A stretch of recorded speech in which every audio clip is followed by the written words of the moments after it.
What's up, everybody? Welcome back. We are back. Finally, it's been a break. We apologize, but we've actually had a lot that has happened since the last time we went live. I think the last time we uploaded was back in February. Yeah. So it has been a minute. I'll quickly run over what I've done, and then I'll let Jay run over what he's done, and then we'll get into the episode. So for me, I relocated. I'm back in Texas where I grew up. This is my home. I'm finally back where I wanted to be. That's been a process. We moved back in March, but the whole month leading up to it was me applying for the job here, me getting the house ready to sell, selling the house, and we moved here. For the first month, we were house hunting, and once we found it, we had to wait for the closing date, and so I was staying at family's house, and then when we finally got here, everything was established. I had to get everything set up to where I had a good recording space again. And now I'm finally ready. I'll let Jay kind of give you guys an update on what's been going on with him since you last seen us. Yeah. Just busy with work, being in my education field, end of the school year, get her for next school year is always crazy. And then I feel like a lot of people put so much energy into fantasy football. And I'm kind of a person that I'm either 0 or 100. And so I just got to a spot to where thinking through trades and value so much to where it's stuff just didn't make sense, and it was almost where it was frustrating. It's I don't understand how you could not think this way. Clearly every single calculator, ranking, projection, scoring says this, so I think that. And so I knew that was kind of time for me to just take a break. That kind of mixed with Twitter and how it got real such messy and foolishness, and so I feel like it was just making me not enjoy being in the space in the same way. So just refresh, recharge, and ready to get back to it. Yeah, I think we're gonna enjoy this 2021 year a lot more. Kind of step back from the world of really caring what the rest of the world is doing when it comes to it. By all means, there are tons of fantastic, wonderful people in the fantasy football community. 90% of them we interact with are great. There's obviously 10% that can, bad apple ruin a bunch kind of thing. So I think a lot of what people get caught up in is trying to make sure that their content is in line with other people's, quality, what are the rankings? Oh my gosh, did I say something that's too out of the ordinary? Can I really get away with that? Am I going to be scrutinized? And honestly, neither of us have ever really cared. But I think now we can put an emphasis on it. And so we're kind of just here to do our own thing, and hopefully you guys enjoy it. And so nonetheless, we are back. First, we're going to go over some not really recent news, but more so how you should be handling the recent news is the best way to put it. So we're not going to go through and be like, X team said this player's doing this. We have some examples, but the main thing we're going to talk about is we're going over some players that we have, and then we're also going to discuss kind of, as he was starting to express a little bit on the trades and kind of the way fantasy is going right now, and how if you find yourself in that that lull of things, the way you can work through it.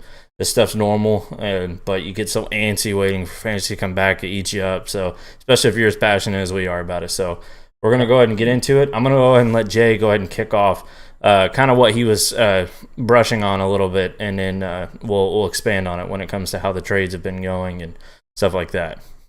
Yeah, so definitely right now, just sending, I definitely send a lot of trade offers just really to kind of pull data for myself to see where people are. And right now, just noticing that there's so many guys you can't really buy or sell right now. And so when you look at whether it's the training camp hype or injuries or health, everyone is kind of banking on the hope of a player. So whatever that is, to say they're finally figuring out they're going to come back, we're going to have a fantastic year, or the rookie's going to be the best thing. And so when you're trying to trade, say a guy that comes to mind is Jamar Chase, top 10 draft pick in the NFL. And so our ceiling for Jamar Chase is the greatest wide receiver of all time. Will he be the greatest wide receiver of all time? I don't think so. Will he be a really good receiver? Sure. But right now, when you look at someone who owns Chase and you send them them offer for, are the best shoes in the leagues, maybe Devontae Adams, Tyreek Hill, whatever it is, they're like, let me think about it. When what you're saying is, I think Jamar Chase has the likelihood of being as valuable as Devontae Adams or Tyreek Hill, which there's a chance of that. We don't know because they haven't done that yet. But as a person who owns that rookie or that person we don't know about, there's that range of outcomes where that could be where they end up. He could also end up being a wide receiver 2, 3 every year. How likely that I don't know, but because we don't have the information or the evidence from the player, we have this broad span. So if you're trying to buy Jamar Chase, you have to play that ceiling price. And if you're trying to sell Jamar Chase, they're going to use the exact argument against you to say, no, I'm not selling you. I'm not buying Chase for Devontae Adams because he's not done anything yet.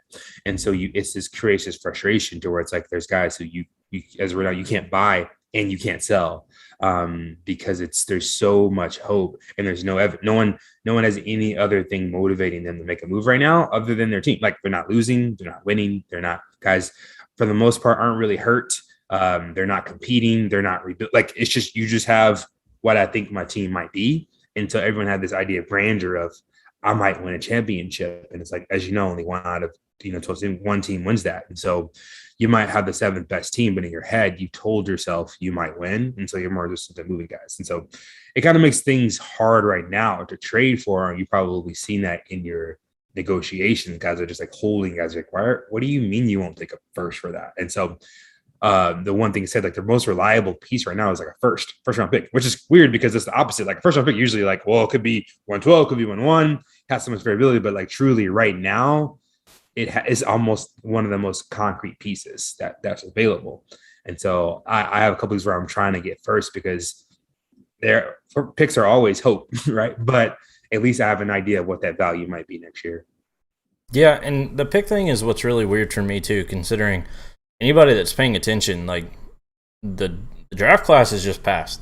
Like the last one and then this current one, 2021's draft class that hasn't played yet, those were the absolute stacked field ones. And I think a lot of people have kind of grown to be like, okay, well, this is, the rookies are good. These firsts are good. That's why you hold on to them. Like, look at the talent you can find so late, when in reality, most of the time, the years aren't like that. They're usually not that stacked. You usually got like 3-4 sure things, and then everything else is kind of dart throws with upside depending on where they land. And so kind of what we're getting at with this is if you're one of those people trying to make those trades, don't get discouraged right now. There's really no point. You just kind of move on from it because a lot of people are going to stick with that. And then B, if you're one of those people doing that and you need to hear this, think the thing you got to kind of change is your mentality on it is, yes, like Jamar Chase, we'll keep him as the example. Based on film, there's nothing this guy can't do. I mean, he's fantastic.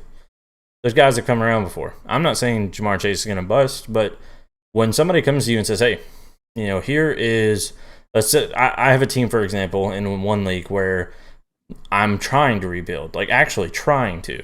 My team has a lot of old running backs like David Johnson, Melvin Gordon. And at this point, I'm like, okay, I'll just take what I can get for those guys. I'll bundle them for a second if I can.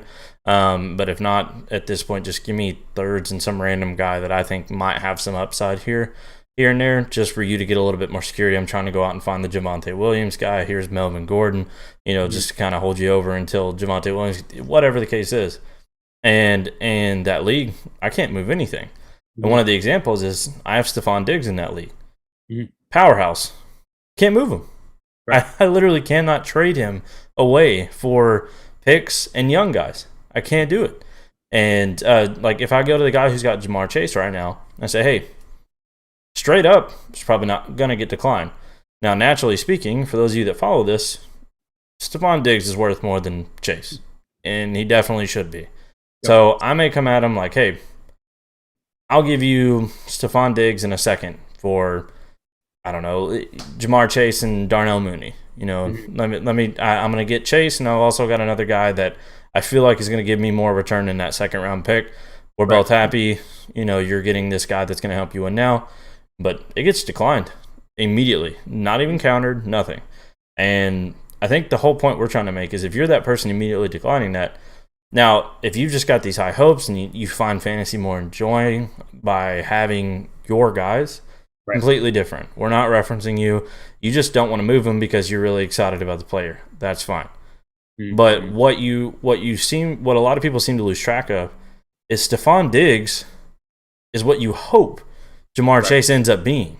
Yep. Like if Yep. he ends up being a top 3 dynasty wide receiver, Right. you succeeded. Mhm. That's good. So when somebody comes to you offering you a top 3 dynasty wide receiver for him, that should be a smash if you're contending. Right. Now, if you're rebuilding, same thing. Understand completely. But what we're running into more than often than not is the main thing is people overvaluing rookies and overvaluing picks when if they're a contending team, the reason you're probably having people approach you with these higher players are because they look at your team as one of the contending ones. Yep. Then you have the flip side. If somebody's coming at you, now don't obviously this is hit and miss because there's some people who send some awful trades. But if somebody's coming at you with a realistic trade that feels like they're paying quite a bit, but they're sending you younger guys and picks, chances are they look at your team as one that's, not quite there yet. So if I come and I look and I see, okay, this guy's wide receivers, this guy's whole team, I'm going to start naming it off. He's got Jalen Hurts, a quarterback, paired with, I don't know, we'll say Baker. Baker and Jalen Hurts. And then his wide receivers are CeeDee Lamb, Devonta Smith, and DeAndre Hopkins. And then his running backs are DeAndre Swift and Javonte Williams, and his tight end is Mark Andrews. Right. If I'm contending, I'm targeting DeAndre Hopkins on that team. Hopkins, for sure. Mm-hmm. And I'm going to pay for him. I'm going to send quite a bit. Now, what this team does is they look at themselves and they're like, okay, well, I'm probably winning this year. And it's like, okay, chances are there's other teams that are better or look better than yours. And all we're saying at this point is you don't even have to accept the trade, but do a little bit of team evaluation and look and see, hey, I got DeAndre Hopkins, which we'll get into our rankings and all that here in the next episode. So that being said, DeAndre Hopkins to the consensus public is viewed as an older wide receiver that is not as valuable as some of these younger guys.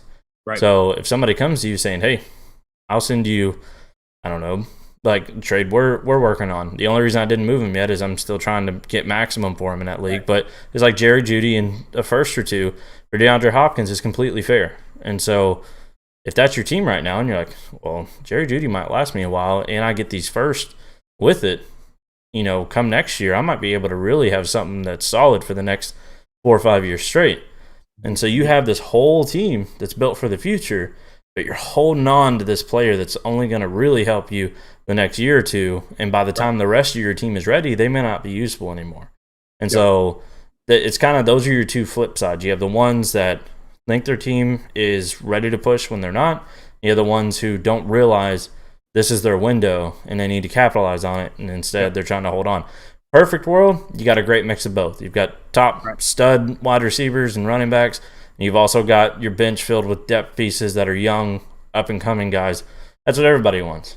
It's not always possible. And so basically all we're trying to say is do some reevaluations. If it's been a while since you've looked at your teams and kind of gauged what your team is supposed to be, where they're at, is you had a plan, I'm sure, a year or two ago. See if that's still the case. Hey, I'm rebuilding. Well, eventually you're not. So take a look at your team and see, hey, this might be the year. Some changes may have happened. You may have, I don't know, stumbled upon having a starting wide receiver for a team that just lost another one. And now you're realizing, oh, this guy's ready now. Same thing with quarterbacks, stuff like that. Guys you've been waiting on to pan out. Now they're studs. Like Josh Allen prior to last year. Yeah. You had Josh Allen, team's probably rebuilding. Now you have Josh Allen, you're like, okay, this is one of the top guys. And so reevaluate all your teams and then start approaching your teams. And that's what transitions us to this next subject. I'm going to let Jay kick off on something he did with all of his leagues that I actually think is really smart. I haven't quite went through and done it myself yet, but I probably will, at least on the side on a document if I don't do the exact thing he did, but I'll let him break down what it is. And this could be something you guys can apply to your dynasty leagues to actually help you keep track of all this and when you go through and reevaluate your current status of your teams. Yeah, so what I did is I created like a 4-tier system. And it's not exactly, I don't get too far into the details because if I do that, then everyone will just be like, oh, your team's a 3, here's a trade offer. But essentially from the top, if I gave my team a rating of 1, that means my team is highly talented now. You could say win now, but that's not necessarily correlated to age. Doesn't mean it's an old team. It just means a team that's really competing. So I have some of the better running backs, the better balance. My team is cohesive in the sense of, like Dallas said earlier, if I have young running backs, I have young quarterbacks, young receivers. Or if I have, win now, if I have a lineup of DeAndre or Devontae Adams, DeAndre Hopkins, Saquon Barkley, Alvin Kamara, and then I have Aaron Rodgers and Tom Brady. It's like, this is my window this year.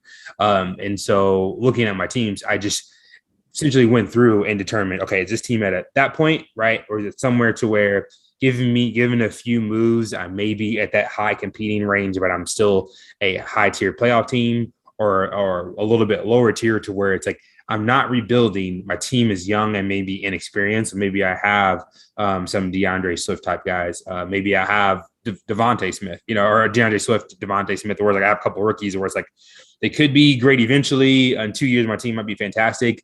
And I'm not sure. Like Mark Andrews is a great guy. Like, is he going to be an elite tight end? Maybe. He's young. There's flexibility there. Or a team where it's like, my team's not competitive. It's old, whatever it is. So I start rebuilding. And so in that bottom spectrum, I start rebuilding that team. And so right away, all my leagues are labeled. So the second I open that league, and this is using in the Sleeper platform, I already know what kind of offer I'm looking for or what players. So when a guy goes on the block, or there's a move, I don't have to think through, okay, wait, what is my team competing? Or I know to decline or to trade based upon what league it's in right away. So that way I can be honest with myself about where is my team. If I have injuries or big things happen, I know I'm chasing after a guy like DeAndre Hopkins in my leagues that are competitive, to where other leagues I may be trying to sell DeAndre Hopkins. So that helped me really just narrow it down to where I can just immediately scroll through all of my teams and just know where I stand. Yeah, I did this very briefly last year where I went through and nicknamed all my teams to WN for win now, RB for rebuild, and mid for, I describe it as a year or two away is usually how I look at it. I don't like to look at Dynasty beyond 3 years because the main reason I look at it is if you got a guy who's older and he's got at least 3 years left, then I no longer care about his age is the way I look at it, because at that point it's like you're really not it's if you have two that are exactly tied, and yeah, sure, whatever, but the one argument I always say with like the one example I have is, again, we'll get into this, is about me still having DeAndre Hopkins as my wide receiver one in Dynasty, is a big comparison that pops up because most people have him down around that 5, 6, 7 range. Is that the same place a lot of people have Justin Jefferson, and that's an argument I hear all the time. Or even better, I'll take it another step up, is Stephon Diggs and Justin Jefferson. This is a comparison I hear all the time, is which one would you rather have? And for me, it's easily Stephon Diggs right now, but a lot of people think that's crazy because Justin Jefferson's a rookie last year, had one of the greatest rookie seasons, or it was the greatest rookie season by a receiver on a yard standpoint at least. And Stephon Diggs is 27. You look at that and you're like, okay, well, obviously you're going Justin Jefferson because of age, right? Well, again, this is where I say that 3-year rule. Diggs definitely has 3 years left. So then this is the detail that I think a lot of people don't look at when they go to evaluating players, is their situations. And that is, Diggs is paired with Josh Allen for probably the rest of his career. Not the rest of Allen's career, but the rest of Diggs' career. Yeah. Same thing with Hopkins. He's paired with Kyler Murray for more than likely the rest of his career. Okay, Justin Jefferson has Kirk Cousins. Not a knock on Kirk Cousins. He's clearly shown us he can give you high-producing wide receivers every year. Right. How much longer does he have Kirk Cousins? That could end as soon as next year. You really don't know. And then I'm sorry, but a lot of people like to think wide receivers are QB-proof, and those are very few and far between. I can think of maybe, off the top of my head, I can think of 3 top-tier guys. And that would be DeAndre Hopkins is the all-time alpha at being quarterback proof. Yeah. Next in line, we're both going to completely agree on, and that's Allen Robinson. The guy's never had a good quarterback, and he's always been a top guy. And then for me, the third is Terry McLaurin because of what he's shown us so far. And then the one that's coming up as a rookie, we'll see if it sticks, is Brandon Ayuk because of what he dealt with last year and did really well. Like, those guys are few and far between. You don't really see it that often. And so at that point, you have to hope Justin Jefferson is that guy. Now, Right. he looks exceptional, and that's very important. Is if you have a quarterback that can get the ball where you need it to be, can you deliver and then turn that into even more stuff? And Right. that's what makes a wide receiver elite. So there can be coexisting elite receivers and one not be quarterback proof. That's fine. That's more common than not. Being Right. quarterback proof is very rare. And so that's one thing I explain to people a lot of times with the Stephon Diggs and Jefferson situation is, do they both have at least 3 years left to be an elite wide receivers? Yes. Okay. Move on to the next one. Right. Are they both locked in their situations, at least quarterback wise, for the next 3 years? Check for Diggs, not for Jefferson. And as much as we'd like to think, Kellen Mond is that guy, or they're just going to roll right into the next starting quarterback, that's not how the real NFL works at all. There are teams that go, what was it? Terry Bradshaw was the last good quarterback before Ben Roethlisberger. Like, that's what I'm saying. Josh Allen's the first good Bills quarterback, and it's been since can't think of his name right now. Jim Kelly, was it? Yeah, that's what I'm saying. It's not, you don't just transition. We get spoiled a lot with these rookies coming in doing really well, but that's not how it works. And so if Kirk Cousins leaves and they just start going down this huge hill of, this quarterback carousel, is he that guy? And so that's one thing people throw out completely when they go to evaluate how good these younger guys are is, well, he's 23 and that guy's 27 and they're both elite, so it's clearly that guy. Right. For me, I'm telling you, double take at it. If they both got at least 3 years left, it's not as clear as you think it is. And it's not a knock. I feel like whenever we had this discussion, people will say you're hating on, and it's like, no. I hope that Cousins stays forever, or I hope he leaves and he gets a better quarterback. And these, especially receivers specifically, they rely heavily on a quarterback. And so that's why I'll let you continue what you're saying, but that's basically what I was getting at with it. Yeah, and the thing is, earlier you were talking about kind of Diggs versus Jefferson. It's like people have to remember when you're looking at what an elite wide receiver is. Stephon Diggs came out, I think, in 2016 or 15 or 16, whatever, how many years it was. It's the 6th year in the league. It's like, so every year from the year he was drafted, he was the 10th whatever wide receiver drafted that year. I don't know exactly the number. And every year from there has been wide receivers drafted every single year. I don't know how many each year. Obviously, it varies. But guys, every year who came in trying to be better than Stephon Diggs. And in that time of all those 6 years of receivers, he is still top 5 of all those receivers of every team, everything. He's sustained that. And so you think about, if you're betting on who is going to continue to be a top 5 receiver, is it the guy who's lasted year after year at that position? Or will it be the guy who just came on the scene, who just added to that crop, who we've not seen do that? And wasn't even expected to do that. He was expected to be really good, but no, I don't think anybody expected that. And that being said, that's to his credit. What we're focusing on here is you don't need to cherry pick what you're hearing.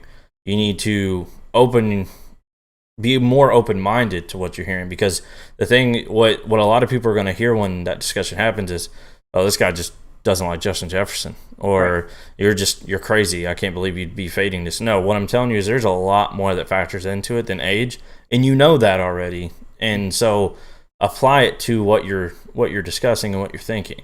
That's what a lot of people. Justin Jefferson's been one of the main pump the brakes players for me that I've seen. He's phenomenal. But you go all the way back to our early start. I'm a huge Justin Jefferson guy. I had Justin Jefferson everywhere pre-draft. I was all in. There's two guys still that I was all in on coming into the season, other than CeeDee Lamb. That doesn't count. CeeDee Lamb is an automatic plant.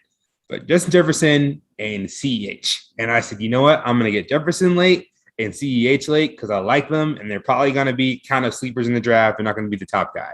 And then CEH went to the Chiefs, and that all went to wherever. And then Justin Jefferson started to fall to the back half of the draft. And so now it's like, oh, you don't like Jefferson? I'm like, actually, I'm a huge fan of Jefferson. I'm not a huge fan of him being sometimes the dynasty wide receiver one after 1 year. Yeah. It's just not where I'm at. And so it's like as Dal said, it's not a knock on the player. It's just trying to understand, okay, when we look at the values, are we letting the hype get in the way of actually helping us win the games. Situations like that are usually what ends up burning you. And like I said, by burning you, by all means, Justin Jefferson's probably going to continue to be a top 15 wide receiver. I'd pencil him as top 15 guaranteed next year. I mean, barring injury or a major offensive shift, he should be top 15. Look at as he worked his way into the Devontae Adams and the DeAndre Hopkins and the now Stephon Diggs, the Tyreek Hill, where you can pretty much bank that they're going to be top 6 guys. No, I'm sorry. He's fantastic. And if he finish as a top 6 guy? Absolutely. He could finish as the number 1 if he becomes the absolute focal point there and Thielen decides to, just completely play on the back burner. Yep. Yes, he can be the number 1 overall guy. And pretty much what we're just trying to explain is it gets really exciting, and I get it. These guys go off, and you just are like, yes, this is absolutely what we were all hoping for, especially the guys who believed in him, took him at his dip, and then he paid off. It's like, I told you guys. I mean, everybody's on CeeDee Lamb. Everybody's on Jerry Jeudy. Justin Jefferson was that guy. He was the whole time, and now everybody else sees it. And you get this little vindication that's added to it, and so you start overvaluing at that point. Now, don't get me wrong, I'm absolutely taking advantage of if I got Jefferson somewhere, I will bank on the extremely elevated value he's at right now. But I say that but the problem is there's people who generally view him as the overall wide receiver 1 in Dynasty, which blows my mind. I don't know how you leapfrog these top guys. Now, Adams, that makes sense because it's looking like this is the last year of over-the-top production touchdown-wise with Rodgers. He's one of the harder guys to grade because talent-wise, he's one of the best wide receivers in the league. Right. It's just, is he going to be that heavily focused in the end zone if he goes somewhere else? And so if he gets to be a package deal with Rodgers when Rodgers leaves, sure, I'll probably still have him up there. But if he ends up in Oakland with Derek Carr, he's definitely going down some because Derek Carr's not throwing as many touchdowns as Adams is or as Rodgers is. And so, but outside of Adams, I don't get how he leapfrogs Hopkins, Diggs, Tyreek, all these guys. Now, those top 4-ish there, once it reaches that point, that's when I think it's fair because then it becomes, is it DK? Is it Justin Jefferson? Is it CeeDee Lamb? Is it AJ Brown? All these that's fine. You're trying to figure out none of them have shown enough for you to really put down that this is going to be it. And Justin Jefferson had one of the best arguments that he could make for himself to be that wide receiver 5 or 6 in Dynasty. But there is a big gap between 5 and 1. That's one thing that I think a lot of people are. So basically what we're getting at with all of this is just look at the whole picture for both individual players, your entire team, the way you decide to make trades, the way you value people. Try to capitalize on that value. And so by doing that, don't overvalue, but don't undervalue either. There's going to be guys that, Diggs is a perfect example of one who has always been a wide receiver 1, but he's never been I have him right now as my wide receiver 3 in Dynasty and redraft. And so he's never been that. He's been top 10, top 12 every year. But he's shown us last year, okay, they paid the moon and stars for this guy and they feature him in the offense. I'm not going to let what he's always done cloud the fact that this is exactly what we were hoping. Now I'm going to give him his dues and move him up. And so the same thing goes with somebody that has always been good, that it's just not that anymore. Be realistic with that too. I've been a big Josh Jacobs fan for years. Team clearly does not want to use him in the passing game at all. Yeah. Do I still think he's a good running back? Absolutely. But I have completely written off any and all passing upside from him that I kept hoping for every year, which is something we still struggle, including myself, all the way up to this year and doing with Joe Mixon. Every year I'm like, he's going to get it. There ain't nobody else getting that pass catching work, and then Gio Bernard comes in and takes it all. But Gio's gone this year, so there you go. Argument's back again. And so, like I said, with Josh Jacobs, at least now with him, we can pretty much write it off. Okay, Drake's there to take the passing work, and it is what it is. He's probably just going to be your first and second and your short yardage and goal line guy. That's enough for a solid producer in fantasy. But Right. if you start looking at him in trades, he might as well be Sony Michelle. And so but the people who want to sell him definitely are not selling him for Sony Michelle prices. And so that's kind of what we were getting at, is just look at the full picture, be realistic, don't get too excited on people. You can get excited, that's the fun of fantasy. We're not trying to tell you to be over analytical and remove all the fun out of it. If Justin Jefferson's your guy, keep him. Like, by all means, if he's your guy, you don't care if Tyreek Hill's better than him or DeAndre Hopkins or any of that. Justin Jefferson is a fun player to have on your team. That's what you go with. But all we're saying is, if it's not a situation like that, there's a lot more to it than on the surface of he had a great year and he's young. Like, there's a lot to it. And so, this next year, I personally, for one, am not for one, everybody's doing it, just banking on CeeDee Lamb having a massive year. Yeah. Okay? This exact conversation could be us talking about CeeDee Lamb next year, saying, guys, he's good. He's great. But, like, Diggs and Tyreek are still here. Like, let's pump the brakes. He's not the wide receiver one, but there's going to be people, if he has a crazy year this year. Yeah, look at him. He's 24, and he's just had that crazy season. It happens every year. So that's all we're saying, is just be more realistic. Look at your team. Don't blow off offers, especially if it's somebody that can make good trades. Look into it a little bit more. If it's not the direction you want to go, that's fine. Write it out and say, hey, I personally don't feel like that's what's going on.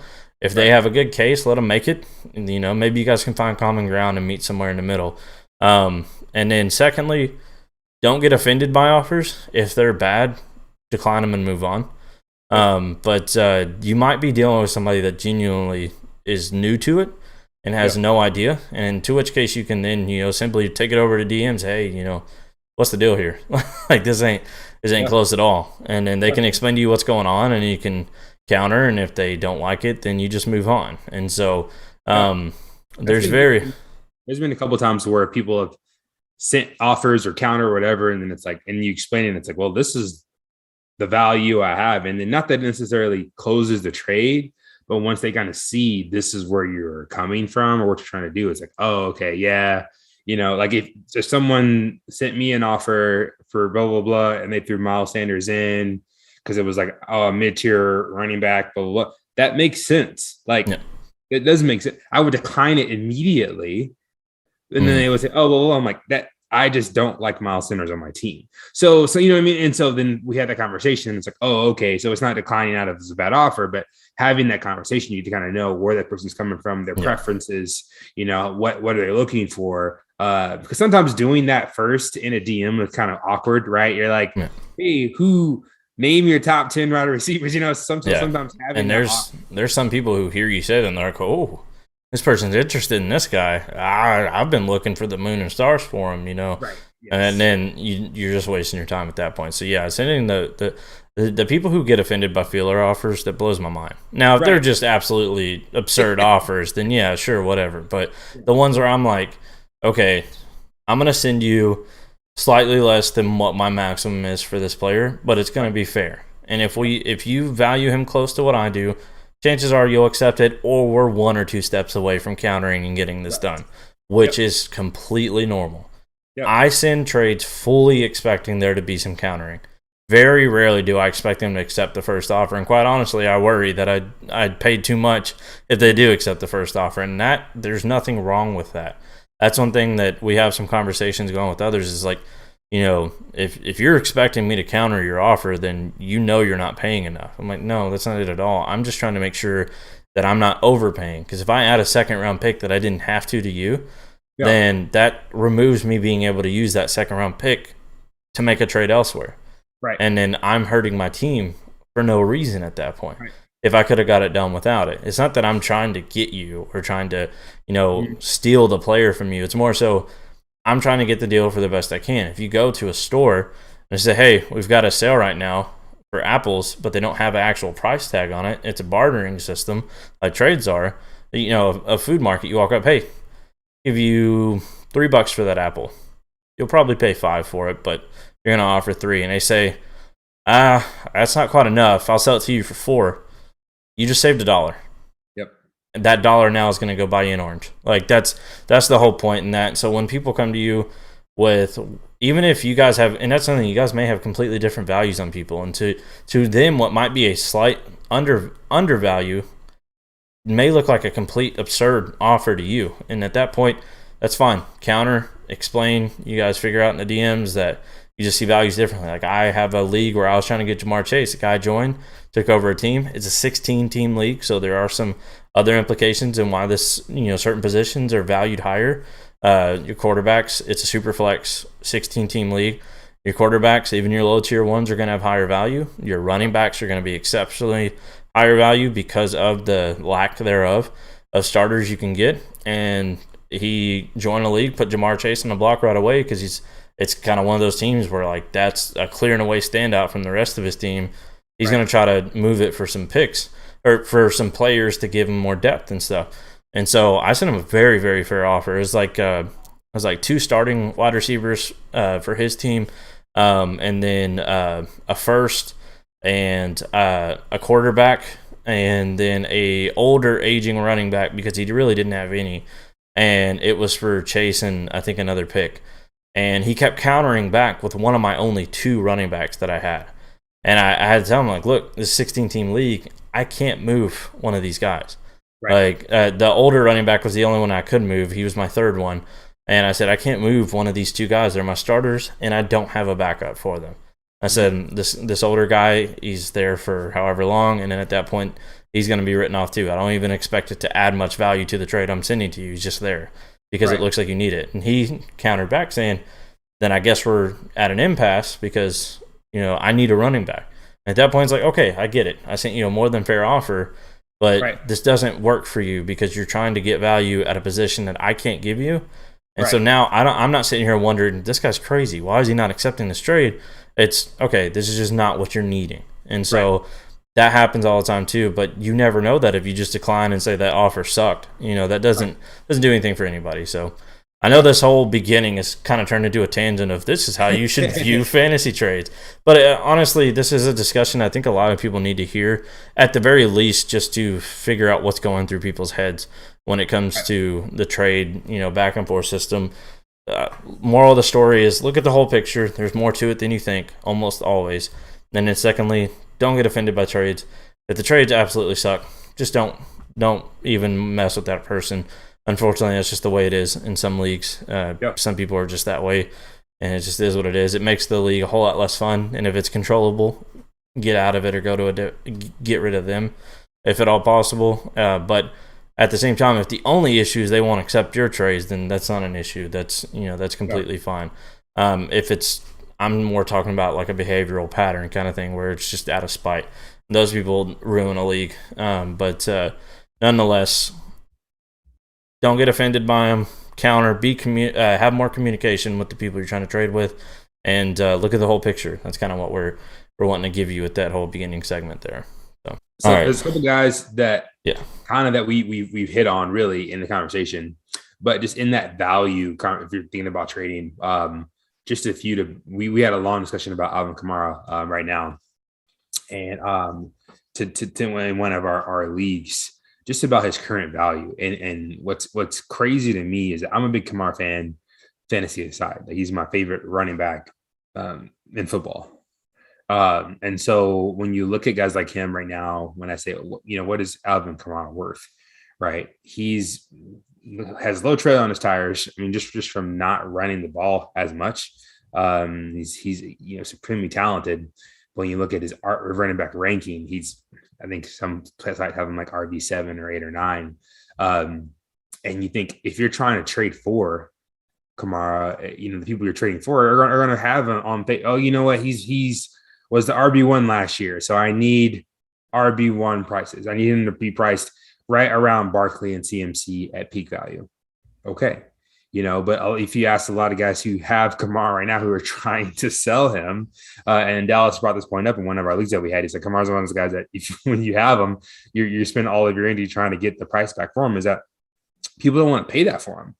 And if you think about, like, right now, it's all about hope, right? All about the potential of what could happen or what used to happen. And then you look at the year when it's halfway through the season, Kamara's going off, right? Then that's the time itself. That's Yeah. and because it's like, okay, this is what I need, and people have a something to attach their league to rather than just their hope. It's like, what are they actually doing to league? And so that's doing in the league, and that's kind of something I've been working on myself, is not being so impatient with moves, because I'm really playing against people's mental game of what they think their team might be versus what's actually being put out on the field, and that's hard to trade with someone's hopes. And so so with guys like Kamara, you're on the side of what he has done or what he could do left. And when you're looking at the rookies, one guy who I talk a lot about is Trey Sermon, right? If you try to get Trey Sermon from me, I'm hoping that he will be a RB1. And so I'm not trading him for RB26 or RB28 prices, but I'm high on Trey Sermon. And you see but you have this hope. I get to the season, Mostert's the guy. Trey Sermon's clearly not showing that he's the best running back. Then that's going to change my perspective to say, okay, maybe I need to reevaluate my Trey Sermon position because of what's actually being put on the field. And then that would be my price. And I'm not going to say, no, I'm holding him for top 8 running back prices when he's consistently shown to be an RB2, because now I have to attach some reality to the player value. And that's the thing that's missing right now in the fantasy field, especially with rookies, is that there's no reality to it. There's just training camp hype or hype or draft capital or somebody's highlight reel for someone. So you can really imagine that any player, every rookie everywhere, is going to be the greatest player of all time, because that's all we have to go off of. And so when we say they had a great week at camp, we're like, yep, they're going to be the GOAT now. They're the next Patrick Mahomes. And really, it's had a great week at camp. And so that's kind of when you look at any of these rookies or any of these guys that are young. Terrace Marshall was one that we kind of mentioned right now. Like, oh, Terrace Marshall, he should have been the wide receiver 2 in the class, right? And because he's having a great camp, and Terrace Marshall is a good wide receiver. Mm-hmm. But when you look at his current value, you try to send us an offer from guys like, oh, I need a first and a second, and maybe another guy for Terrace Marshall. You just spent the 208 on him. Yeah, he was a mid to late 10th round pick. And will he be good? Probably. I like him a lot. But again, that goes back to the point of like banking on the hope of what they all could be. And that's the thing, is so ambiguous and so not tangible value of how is this guy really helping my fantasy team win, because we don't really know. So yeah, that was one of my main things. This is my first year I've ever done a deep dive on film. Never done it before. I'd watch highlights, and Trey Lance was the example I always use to people on why it's so important to watch film and not highlights, because I was ready to lead that hype train, and some people still are leading that hype train with Trey Lance. And honestly, Camp Talk sounds great right now, but I went and watched his actual film versus his highlights, and it was not pretty at all. I mean, he's definitely, you could see the upside, but like, he's got a long way to go, unless he just somehow in the whole year he didn't play became a superstar passer without any of us knowing. Because if you sit and tell me what you saw from him in the passing game in his film showed you just excellence, I'd call complete BS. Because if you actually sat and analyzed it, 90% of the stuff he completed was to guys that were wide open way down the field, and he just bombed it, and half the time they'd even have to adjust to it. But all you see in a highlight is a 60-yard bomb for a touchdown, and you're like, oh my god, look at that. When you're actually looking at it, you're like, okay, that DB got completely burned and lost the defender, or it's a zone and nobody came back with him, the safety didn't help, and then you got a guy that's wide open over the top. And then that's one thing Lance does have, is a cannon. And so all he had to do is just, it looks like he's past him, I'm going to throw it. And then the guy just makes a few steps of adjustment and you're good. And so I think it's unrealistic to expect everybody to go out and start watching film. That's why I hope that we can become a source for you. This is something Jay's done for a while. And this is something I'm finally actually coming around and doing, is watching the film on these guys. And that's what's helped me a lot with the tampering expectations for guys that are getting these crazy hype camps, when I just sat and broke down every snap that they had, and I know what they're good and not good at. And so I know to pump the brakes on this stuff, because they're playing against second string in their camp and doing what they're they were drafted to do. And so that's one thing, a big argument we were having yesterday was, how much credit are you going to give a guy for doing what they're expected of? Like, there is credit there, but it's like, I shouldn't even say credit. I say, are you going to give them a bonus for doing what they were expected to do. And my argument is you shouldn't. I mean, if somebody's doing what they were drafted to do and expected to do, then good. That means they're doing what they're supposed to. Right. Are they exceeding those expectations? Somebody like Terrace Marshall right now in camp, and one of our favorite rookies, Elijah Moore, is doing in camp, is exceeding expectations. And so those are the ones that you start paying attention to is, did we watch them on film? Did they look really good? They did. Okay, let's see how they do when they get to the pro level. Right now the only thing we have to go off of is camp and stuff. And when you see something like Elijah Moore did this, Elijah Moore did that, Elijah Moore did this, and the only person ever getting mentioned is Elijah Moore making plays, it's a good chance that person's really lighting it up for him. And so that's kind of, part of what we wanted to talk about was like kind of camp talk and how you should handle it and stuff like that.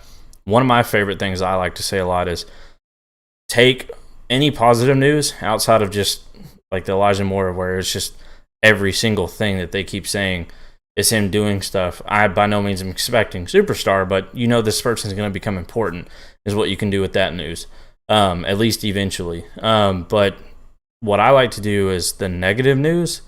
That's the best news in my opinion, because they usually won't tell you negative stuff about players. And if it's reached a point where they're telling you negative things about them, something's probably wrong. And so, like, for instance, it wasn't really negative. It was more so it seemed like they were just trying to get on him about actually doing something, was Jalen Reagor. My guess was he was coming into the camp lazy, like, I was a first-round pick here last year. I'm important to the team, kind of the Dwayne Haskins attitude. And, my job's secure. And basically they come out, coach practically roasting the guy, not even working at all. And the next thing you know, the next week, it's nothing but Jalen Reagor making crazy catch, Jalen Reagor putting all this effort in. And so now he's actually not a bad target to go for, because he's dirt cheap right now. But it stuff like that, you find the coach was really negative about him. What was he negative about? Seemed like a work ethic thing. The whole next week, Jalen Reagor shining. Okay. Right. Yeah. The flip side of that, know your team situations in camp.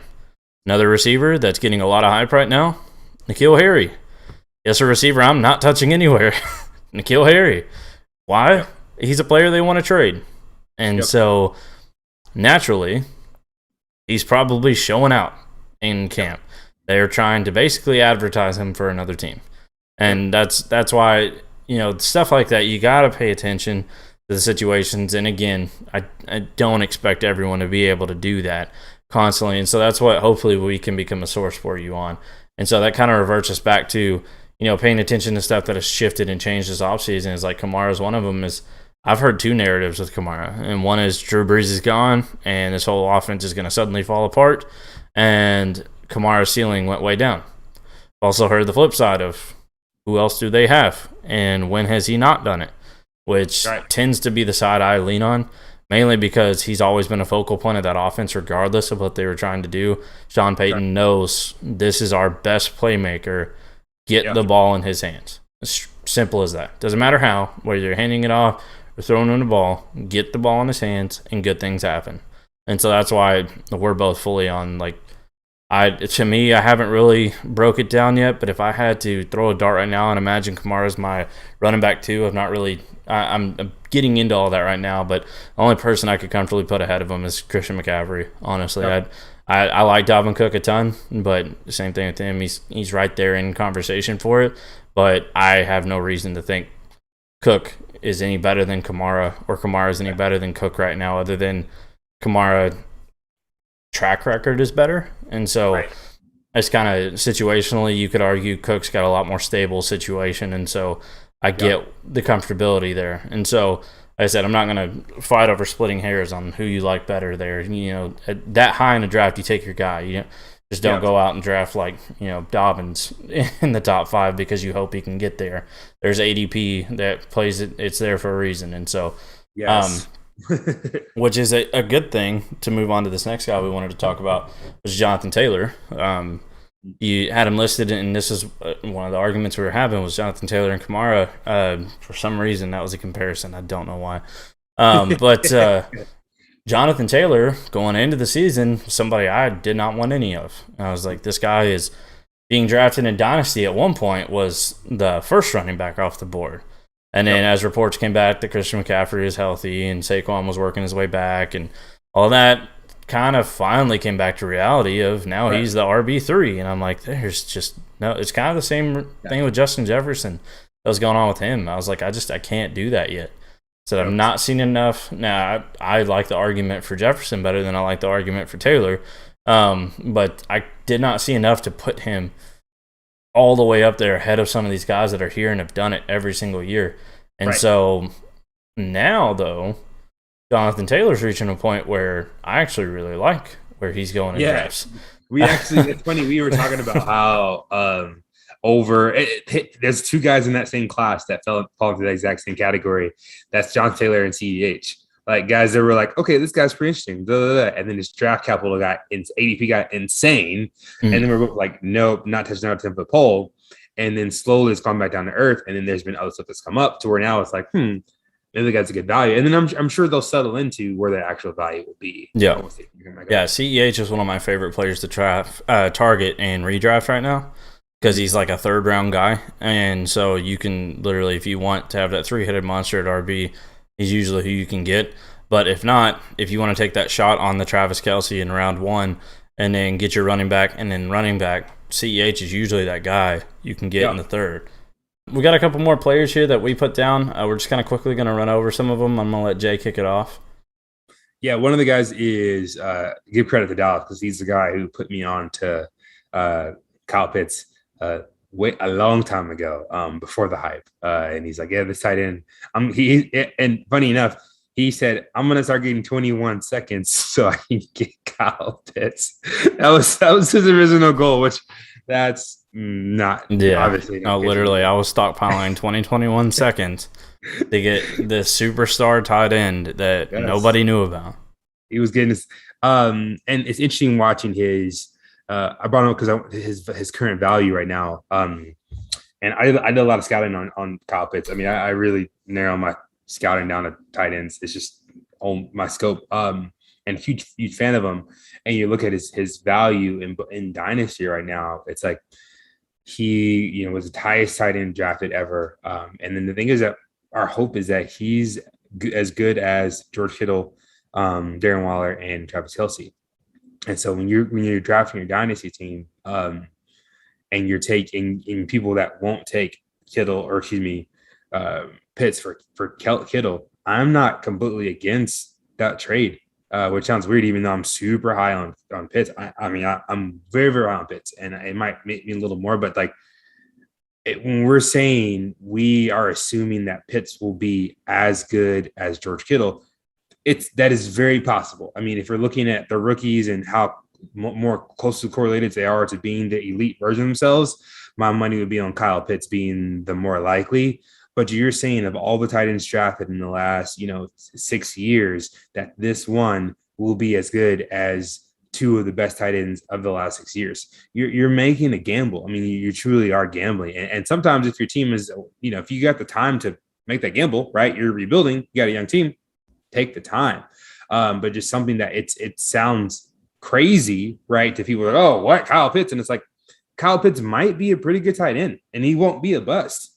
He'd be a really good tight end. That's possible. I mean, and no one would trade. People aren't trading Mark Andrews for George Kittle right now. People aren't trading, TJ Hockenson for George Kittle right now. And Hockenson is young, high for capital. And it's like, oh, he's pretty good. He could be. And so I just, not that I'm saying Kittle over Pitts. I'm saying continue to think through this whole rookie conversation of we are banking on as if every rookie drafted will be elite and every drafted will not be elite. And so some of these guys who we are drafting and talking about are going to be trash. Yeah. We don't know exactly which one yet, but some of them will. And so you need to almost. We know. We know some of them. He's in Arizona, but continue. But shout out to Tate. You need to be thinking about hedging your bets a little bit with all this because I know that George Kittle will not be trash. It's a fact. If he can stay healthy, he's going to be a top 3 tight end. Mm-hmm. That's just that's he's a part of the system. He's a part of that process. And if Kyle Pitts can pick up the offense and perform at a high level, that's a lot to ask of him right now. And he probably will do it. if Kyle Pitts can get the ball in a way and perform like he did at Florida in the NFL level, that'll be great. But these are all ifs. Is the likelihood there? Very much so. Very much so. And I think Pitts will be great. I think he's a great tight end prospect. I think he's great for the NFL. But again, you are still gambling. You are still this is not automatic guaranteed. George Kittle, Darren Waller, Travis Kelce are guaranteed. And so looking at your fantasy team, you think about that decision when you're choosing that. If I have Pitts, I don't have Pitts on teams that I'm trying to win right now.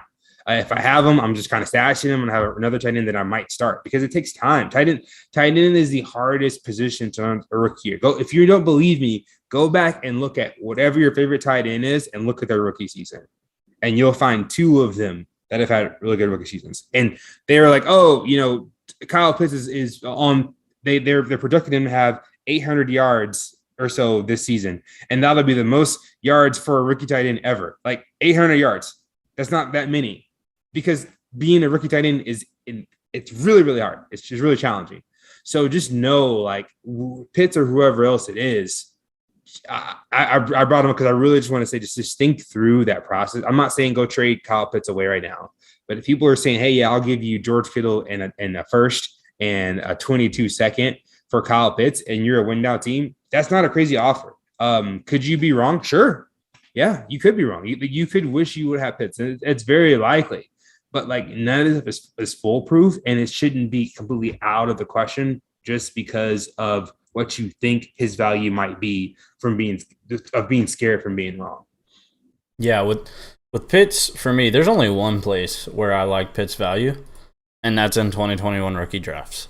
Mm-hmm. And that's because that is the cheapest you will get Pitts anywhere, and that is for a 2021 first, which is all he costs in your rookie drafts. Outside of that, he is going as high as like round 3 and round 2 if it's a premium sometimes in Dynasty startup leagues, which just blows my mind. And like you said, I was on the scene with Pitts last year. I mean, before this past season even happened, because I tell people all the time, I'm like, I hate that my best kept secret, or so I thought, had to go out and have one of the greatest college tight end seasons in the history of the game. And now everybody's like, generational. Look at his size, look at his ability, and all that. I'm sitting here, I'm like, yeah, kind of what I was saying last year. He looks like a freak wide receiver out there playing tight end, which is a huge mismatch.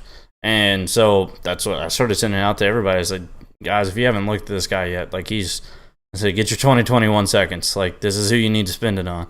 And now, like, you're lucky to get him with the 102 in a startup that's not super flex. And honestly, at that point, I had in our main home league, I needed a tight end. And I wanted so bad to trade back a spot or two, but I couldn't do it because I had to commit to him, and I knew I wouldn't get him the second I moved back a spot or two. And so that right there is the cheapest you'll ever get him. And there's no way anybody that drafts him with their 102 is going to turn around and say, yeah, sure, send me your first next year. You're the worst team in the league, and it's likely the 101. You're not getting it. He's already worth more than one first without taking a snap in the NFL. And so this kind of fits the narrative of the whole episode of, like, let's be realistic. Like, that's a hype train I'm not even going to try to jump ahead of. Like, you can't, like, there's nothing I can say to anyone anywhere that's going to bring his value down to a realistic place. So at this point, it's my only advice would be, if you don't have him, don't go get him yet. Just wait. Wait until you see it come to fruition. This is going to do one or two things. It's going to come to fruition, and that price point that you're going to have to pay for him is going to be a lot more comfortable because you've seen it happen. And so his price didn't come down by waiting, but now you feel a lot more vindicated for paying that ridiculous price because he is as good as we hoped. Or B, his price is going to come down. One of those two is going to happen. And so, like, it's already such a high price, a high asking point. Mark Andrews in a first is a starting on a conversation for him, which is just crazy. But that being said, some people hear that and don't think it's crazy because, to me, the fading of Mark Andrews is one of the craziest things I've seen in fantasy. I don't know what people saw He fell way off all the way down to tight end 5 last year, which complete garbage. I mean, what? I don't get it. Andrew's somebody I've been grabbing anywhere I can. But yeah, you briefly mentioned Hawkinson as another one I wanted to bring up, strictly because if you're in a tight end premium league, Hawkinson should absolutely be a target. I mean, this guy is about to get an astronomical number of targets on this team, especially for a tight end. Even if it's not like 150 targets or whatever that you hope for the number one receiver on the team, if he sees 120, 130 targets on this team, you've got ridiculous production. And chances are, even if he sees 100 targets, you've still got tremendous production at the tight end position. So he's one of those people that, because of volume, and we've seen his ability already. I mean, everybody believed in him. He was the 8th pick overall, the highest drafted tight end as of late before Pitts. And so his value is also really, really high. And so Hawkinson's somebody that if you can go get, he's not cheap by no means, but he's not over the top excessive either. But if you can go get you a Hawkinson, then do it, especially in redraft this year. He's one of the guys that's mid-rounds that I actually will take a shot on. I prefer the guys around him, wide receiver and stuff like that, but he's somebody else who wanted to kind of touch on. And then we're going to run through some of these wide receivers. We've kind of briefly already talked about Terrace Marshall and Elijah Moore, pretty much to summarize both of them. Me personally, by the hype, I like them both. But that being said, pump the brakes to Terrace Marshall on expectations. I'm hearing a lot of 2021. He's going to be a great receiver already. DJ Moore and Robbie Anderson are both very good. And I'll put it this way. If Terrace Marshall comes out in 2021 and does great, Sam Darnold's one of the biggest steals in drafts this year because sustaining 3 very talented wide receivers usually has a good... 4 talented wide receivers. Well, yeah, I'm not even counting the freaking nature at running back that's going to have his own pretty much 1,000-yard receiving season. So that's just hearing say that should be enough for you to realize, okay, Robbie Anderson can get pretty close to 1,000 yards. DJ Moore can get pretty close to 1,000 yards. Christian McCaffrey absolutely can get 1,000 yards. It is hard for somebody to get 3,000-yard receivers. Yeah. What are we expecting Terrace Marshall to do? I personally think this year he's going to come out and he's going to ball and do exactly what's asked for him, and he's going to be that role that the team needs him, and he's going to live up to it. Where I think his value comes in is once Robbie Anderson is gone.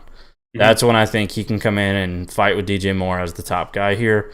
Especially think he would have the advantage if he gets close to the same targets. I think he would be the touchdown guy of the two. And so that's why Terrace Marshall, especially in Dynasty, somebody I'm getting anywhere I can. His film absolutely checked out. He's somebody that held his own and did very good with Jamar Chase and Justin Jefferson on his team. Did just fine. You could argue, well, of course, those other guys are getting all the attention. That's fair. I'm not even going to argue that. The difference is last year, he didn't have either of those guys and still did really well. And didn't have Joe Burrow either last year. Actually, quite honestly, the quarterback wasn't that good. Didn't even tell you his name. Still did really well. He's a good, big-bodied, possessional receiver, but he's also able to get out. He's one of those guys where if he finds a lane, he's gone, but he's not really going to he's not going to create the yak that much unless the lane's there. But he's somebody who's going to be a dependable receiver, so grab him where you can. Kind of like a Nico Collins, same thing with him on a lower scale just a little bit. And then Elijah Moore, I don't know about you, but to me, he's the best route runner in his class from what I saw.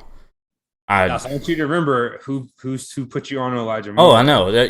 So this is how I took anybody that told me, because this year I finally watched film. I took what everybody told me, and I was like, okay, I'll try to remember that when I get to him and kind of see if that checks out. But I didn't really go into it with any kind of preconceived biases. I didn't want to have any. Cardinals are my second favorite team. Love Rondale Moore to be a beast. Watch this film. He's one of my least favorite receivers in this class. I don't think he's that good at all. But at least I don't think what he does will translate well to the NFL is what I should say. Is he explosive? Sure. Can he be creative and a really good gadget guy without the insulting term of gadget guy? Yeah, absolutely. But Do I think what his skill set, what he excels at, is going to translate to high production and fantasy points in fantasy? No. Is he having a great camp and could make me eat my words?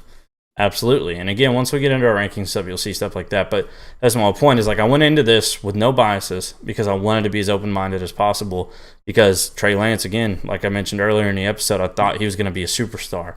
And I still hope he can be. He has extremely high upside. And Shanahan's he went to the perfect place that he could have, in my opinion, to develop. I was hoping that was going to be Justin Fields' landing spot just because I loved the offense. But that being said, if Lance was going to go anywhere and succeed, it's a place like that. And so I went into this with no preconceived biases, and I got my way to Elijah Moore. I kind of did them in the order they were drafted. And so Elijah Moore was like right after Rondale and in how I was watching them all. And I immediately, he's smaller, but outside of him being smaller, I didn't see anything he can't do. I mean, quite honestly, his route running is exceptional. It's not Jerry Jeudy, but it's very, very good.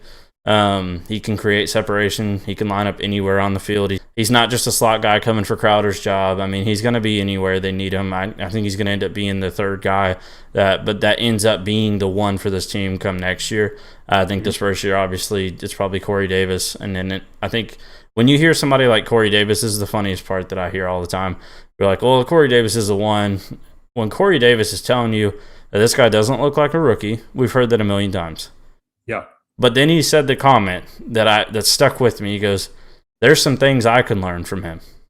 If there is a year, 6 wide receiver at this point who's been paired with, A.J. Brown, he's had good talent with him at times, not exceptional over the top. And he's telling you this rookie that came in has stuff that he could teach him. Yeah. And he's basically came out and outshone everybody. He's somebody that I could see being relevant year one. He's probably one of the only of the non-top like Devonta Smith, Jalen Waddle, Jamar Chase. He's the next one that I think could see some actual 2021 production. He's one of the guys that the few rookies that I consider targeting in every draft. Like you said, beyond that first year. I wanted to jump back to Marshall, which you said something really important about the kind of the value conversation. Like Terrace right now, when you read the camp stuff, it's like we're bringing him on, getting him a lot of reps, and it's like, yeah, that's what the team is supposed to say, right? He's a young receiver with upside, and we kind of look at it from the fantasy perspective, saying like, oh yeah, Terrace is going to crush. No, they're saying they're working really hard with their wide receiver 3 to make him a good wide receiver for their team. So he's not jumping ahead of DJ Moore. They're just saying we like our third wide receiver because I'm sure DJ and Robbie aren't spending all their time learning the system. They already know the system. Same thing with McCaffrey. And so we got to look at that camp news and say, don't get too overhyped. So when you look at that, bringing it back to reality, Terrace has this hype right now building up, right? We get to the season, as Dallas said, he's the wide receiver 3 on that team, which isn't terrible. I mean, it's not bad at all. So then you might see come out in reality and say, oh, wait, Terrace isn't the wide receiver 1 on that team now? I thought he was going to come over and be the alpha dog. And then he's not. And then people, okay, I'll give you a second for him. Yeah. Right. Exactly. And then that's your time to buy him because he's not any less talented. And I said that sets you up for next year when Robbie's gone. But that brings back to where the expectation is tied to the reality of the player right now, which is like Terrace Marshall is the next CMC. Like, I mean, like whatever, we don't even know. People don't even know to think of him because it's not concrete. And so I think he's a good example of waiting a little bit with, if you can get him now, get him now. But when you see people's price ranges, they really have, it's very abstract right now. Yeah, he's one of the main reasons I like doing what I'm doing this year and actually watching the film. And again, I don't expect everybody watching to go out and watch film. So like you can use us as your resource for that. But that's one thing that I wanted to do was if I didn't watch film on Terrace Marshall, and I only went off of what he did this next year, he's not somebody that's going to be on my radar. I'm going to be like, he's an LSU receiver. He's the third string, really didn't do much of anything. I'm going to throw in a category of Russell Gage. LSU receiver, was the third string, didn't really do a whole lot. So does he have upside? Sure, he's talented, but I'm not going to pay much attention to it. Whereas now, I've watched this film. I know how good this guy is. I know why the coach drafted him. The offensive coordinator was the OC at LSU. Joe Brady was the OC at LSU while he was there when they won the championship. And so he knows what he's capable of. There's a lot of stuff to be excited about with Terrace Marshall in the future. And so I'm going to go and see this next season and him come out and, get 40 catches for 450 yards and 2 touchdowns or something like that. And Right. I'm going to be like, okay, well, don't care because he's really good. And then as soon as the news comes out, we've moved on from Robbie Anderson, or something like that happens, then I'm like, okay, this is what I've been waiting for, full steam ahead, Terrace Marshall, as opposed to my typical year, I would have been like, hey, this guy's got an opportunity opened up. I'll see if I can go get him for a second. And then the other person's like, second, are you kidding me? And I'm going to be over here like, are you kidding me? What did he do last year? And in reality now, like I actually know why somebody might be holding on to him because he's very talented. It's just more of a pump the brakes on that one too. The training camp pipe is getting excessive, and it's like, okay, good, but what is it you actually expect from him this year? Because there's no way he somehow comes out and torches the league, unless the only way he does that means one of two things. Well, it means both of these things. Somebody took a massive hit, whether it was DJ Moore, Robbie Anderson, or Christian McCaffrey. Right. Do I think any three of them are going to? No. No. So that kind of eliminates it. But let's say one of them do. The next thing it's going to require is Sam Darnold to come out and be a QB1 that actually has very, very great season. Has a very, very great season because he's sustained 3,000-yard receivers and then a 1,000-yard running back at that point. So it would be 2,000-yard receivers and 1,000-yard running back if Robbie or DJ Moore takes the hit. And at that point, for that to happen, Darnold still would have to have an exceptional year. Right. I'm high on Darnold, but I don't think he's going to come out and torch the league. I just think he's going to save his job and establish himself as a Derek Carr type quarterback in the league. Like he's going to be a perennial starter now that you can actually rely on as your QB2 or in Superflex, QB2, and then in one QB leagues, he may work your way up as a streamer and stuff like that.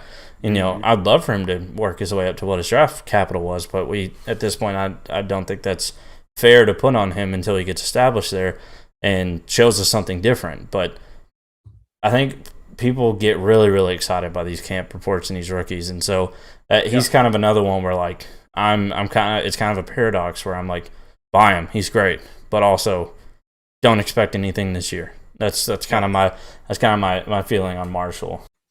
And lastly, we're going to look at a couple of quarterbacks that just have been in kind of trade or ADP conversation about where they are. One of the quarterbacks that we're going to talk about is Tua. He's been really all over the place in value going back to last year. And then there's been a lot of camp conversation around him, depending upon if you listen to like the Dolphins, beat groups or the beat writers. And so really, if you look at his situation, I would categorize Tua as a buy. The thing about that is trying to go buy Tua right now seems to be challenging because everyone looks at Tua as a buy because again, everyone is hoping that he will pan out, which makes sense. You want to be optimistic for your players, but no one who's either neutral or pessimistic about Tua has him on their team. So everyone who has Tua is saying, no, he's going to be a top 10 quarterback, which maybe he will be. And I don't know teams that I have him. I hope that as well too. But right now wouldn't be the time to try to buy him because everyone thinks that, right? Everyone's working on his upside, his ceiling thing. So if he's a guy that if you really want to buy him because you think you believe in him, you need to wait until he struggles the first couple of games of the season, or wait till a team's competing, right? And you think, okay, Tua is not the guy that's helped win a championship this year, and then you go and trade for him. And that goes back to conversation about like getting some reality or some realness correlated to value. The same thing with like Joe Burrow right now, right? He's been struggling. His camp's weird, and they're not sure about his knee. And then of course, what does their brain think? Oh, you know what? I think Burrow will be fine. I'm gonna go buy him. Well, go try and buy Burrow from a Burrow owner right now. No, it doesn't matter, right? It's not even like, oh, it's Camp terrible. They spent a ton on Burrow, and he showed them that he could do what they paid for, and then they didn't get to enjoy or reap the benefits of that, and so they are hungry waiting for it. And Right. so he's another one. And like you said with your Tua example, he's actually somebody that, about the only people I can get Tua from right now are the guys he burned last year that don't pay a lot of attention. Because then it's not that I'm coming in to try and steal from them; it's that they will actually realistically trade with them, because they're usually like, all right, like, look, he didn't do that great, but we know he's got the job. We know he's their future. We know he's the focal point. Worst case scenario for Tua is he's a starter for the Texans. Like that. That's the worst case scenario, is if a trade happens, he's still going to be involved in that trade, and he's going to be the starter where he goes. And so that's why, quite honestly, I'm right there with you on. I personally believe he's going to take quite a bit of a step forward this year. I think it was Warren Sharp I seen make a good post on Twitter about explaining like how he was literally in one of the worst situations you could ask for, about how the whole offense was built around Ryan Fitzpatrick last year, and that is complete opposite of what Tua is good at. And now they've actually put a respectable receiver core around him. I'm huge on Jalen Waddle, as I think you are too. And I think he's going to personally become their one before the season ends already. But that being said, even if you disagree with that, that's good. That means Will Fuller was really good, or Devontae Parker stepped up and actually did what he's supposed to do, or Gesicki is a lot more involved, and that takes targets away from Waddle. Whatever the case is, all those are pointing towards draft stock up for Tua. And so for me, I think Tua, he's in the same situation I would argue that Dak was in like 2 years ago. He just had to face it a lot earlier in his career than Dak did, about a year or two earlier. Was they've put everything in his hands to where the defense is ready to go. The pieces around him, they went and got him some receivers, some talent to work with. You could argue they should get him a running back, but I think the combination of Gaskin, Malcolm Brown, and Savon Ahmed should be plenty to get you production, what you're needing behind a quarterback. And so, quite honestly, they put everything in Tua's hands now to where, look, if he comes out and he sucks, it's because he sucks. Like, that's literally, that's all that's going to happen. Or he's going to come out, he's going to do well, like we all hope, and he's going to live up to what he was drafted to. And you're going to be able to see the real Tua now that he's fully healthy and getting integrated in an offense that's built for him. He's going to get to do what he was drafted for with respectable talent around him. And so for me, if he's somebody I can get, I am getting Tua. And he's quite honestly in a lot of one place he's the biggest steal in personally is redraft. Is if you can grab him late, which you can. He's one of the later quarterbacks that you can get off the board. He might be your league winner this year. I mean, everybody tries to pin that who's the first example was Mahomes. We quickly realized, let's stop doing that because no one is Mahomes. Then we realized, okay, the next year it was Lamar. Then the year after that, it was last year, I believe, it would be Josh Allen and Kyler. Like, Kyler was everybody's prediction last year, and he did do that. Nobody's expecting Josh Allen to do it out of left field. Who's going to be that guy this year? Right. For me, a high candidate for that when you're trying to pinpoint that guy that's going to take that huge step from the year prior would be Tua. He's got every reason to believe that he could. It's just a matter of if you believe he can. And so he's one of those guys where if you're going to try and throw a dart at somebody, I don't see any issue with him being the one you're doing. And so now, like you said, though, if it's somebody that does keep up with the news, you're not getting to it. It's just the nature of it, because everything that I just said, they know and they're fully aware. And again, he's kind of the same approach I would say with Pitts, obviously at a lesser comparatively with their positions, a lesser than Pitts, but it's more so he's expensive right now, and I get having second thoughts and not wanting to pay that for him. And so if he comes out and absolutely balls out, then you can be like, okay, yeah, I'll pay that for him. Now, you'll have some people that are unrealistic and not realize they were asking for what he is now doing. And so now they're asking prices a lot higher. Like, oh, no, man, that the 2 first and, I don't know, Aaron Rodgers was my ass point because Aaron Rodgers is 36 and he's, whatever dumb narrative you want to hear and spin.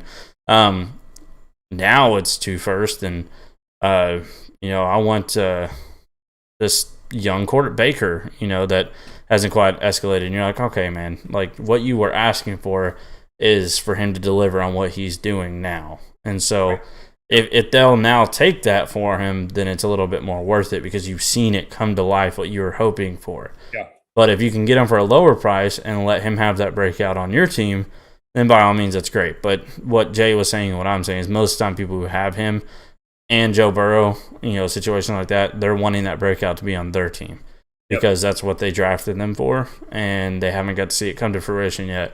And so Burrow's a little different, though, because I saw enough from Burrow last year to know, barring this injury just impacting him mentally, he absolutely can do everything that we want him to do. He could get the ball where it was needed. I know there's some reports, and if you study some analytics on him, he struggled with the deep ball. I think there's a little bit more to that, but we'll see this year for sure. But that's what was funny with the whole Jamar Chase not getting separation. Like he's going to be the guy who helps him on the deep ball. He's your alpha X that's going to go and dominate, but can also move around the field. So when you have somebody that can take attention from there, that opens things up for everybody else. So I think the efficiency all around will go up with Burrow. Yeah, so the last couple guys, Lamar, and the conference is not too different. With the last couple guys are Lamar, Mac Jones, and Justin Fields. Same idea, just to vary into Lamar Jackson's value. I mean, he's a guy, again, that I would like to say he's a buy, but you're not trading for him right now. But if you can get him, try to get him. I mean, I think in that top tier quarterback, he's probably the most accessible. Maybe Dak right now because of the AC conversation, you can squeeze that in. But I mean, with them kind of saying it should be fine, I don't know if we're getting much of a discount. But Mac Jones is the guy who I think it's weird because the Patriots is a conundrum for me because I'm a big Cam guy, but I also like Mac Jones. And I keep kind of hearing that Mac will take over this season. I have a lot of faith in Cam Newton, but I think Mac Jones is the guy that you could stash. But a lot of guys are holding Mac Jones as if he's the starter right now. Already, yeah. That's before we jump into that, I do want to touch base on Lamar a little bit because there is a history with me and Lamar. Something, again, I'm not here to do a victory lap. We've already crossed that point of me saying Lamar was going to fall off, and I honestly, looking back on it now, mine looked like I barely said it because I had him at like QB4, but this time last year that was just absurd. And then he fell down to like QB 12 or whatever. He had one of the greatest last 8 weeks of the season. One thing I want to touch base on, and it's something I did actually mention to a lot of people last year, if you talked to me outside of, honestly, I don't think a topic came up, was I did believe he was going to make corrections and come back this next year, because my main issue with Lamar was he had this astronomical, unbelievable season based on defenses having no idea what to do with him. And then I said, the NFL makes adjustments. These are professionals who now have a full season to tape on what he does well and what works well against him instead of guessing in the middle of the game. And sure enough, what happened? Teams figured out how to stop him. And the biggest problem here, when a lot of people want to focus on, is they look at his last, I think it was 8 games. I could be wrong that game count. But his last stretch, he was phenomenal again. Well, the one thing he started doing to become phenomenal again was he stopped passing again. And so, his passing numbers came way down. He started running the ball a bunch. And the biggest thing that I kind of want to touch base on with Lamar is don't expect that again this year, because one thing you got to understand is the team now has had back-to-back years of this high-caliber play by Lamar, regardless of how the season started for him last year, he reverted back to his, MVP-type style. And once again, it got them to the playoffs, only to be disappointed by a team they really should have had a better chance at beating and couldn't. My whole point with Lamar is the team is basically going to look at it like this. We now have, and I know this is narrative driven, so bear with me on this, but these things I don't pull these out of thin air. It's more of a psychology based thing on a mindset. If you have somebody that does something really well and it works great for themselves, but it does not get you beyond where you're wanting to go, you're not going to keep focusing on that. there's a reason, my personal opinion, there's a reason why he's the one we're still waiting on getting an extension. And it's because the team is not sure if they can win a Super Bowl with him. I don't care about all you Lamar Jackson stands out there and these big Ravens fans that are like, absolutely, you're just hating. The team has not seen anything from Lamar that shows them he's going to take them to the promised land. Right. They can get them really close, and they were hoping that it was something on their side and not his. And so they tried to make some adjustments for him, and it went horribly this last year because they thought they could just send him right back out and do, pick up where they left off. Right. But you could tell they tried it a little different. They're going to pass it more. And honestly, what it looked like is they just had nobody to throw the ball to. Completely fair assessment. And it kind of went into a little bit of my assessment on him last year was, I don't expect high things from him. Right.